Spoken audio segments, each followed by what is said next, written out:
2001 has very little dialogue. So, in a sense, you might even call it a silent film. Mm-hmm. In many times it is a silent film, except for the music in the background, but very little dialogue. And the dialogue that's there isn't really, it's not Shakespeare, right? I mean, 2001, people were talking about, what do you think of the sandwich? And that was a heck of a speech he gave Floyd. And really, it's very pedantic type of dialogue, which is kind of his point, I think, in the film.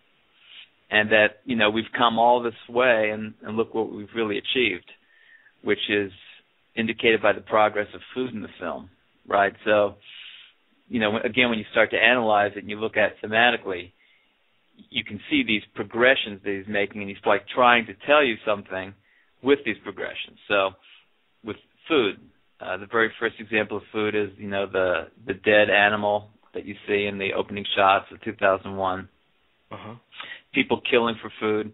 Then you flash forward, several thousand years later, and what are they eating? They're eating these sandwiches, which basically have no taste. They all taste the same.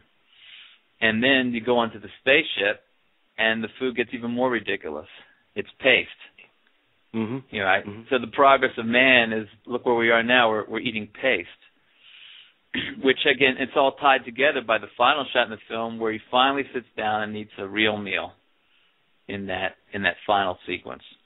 Yeah. Which for me is one of the most masterful 20 minutes of film ever made, that final sequence, because it's pure poetry. And why that room? Why is the room a 17th century room?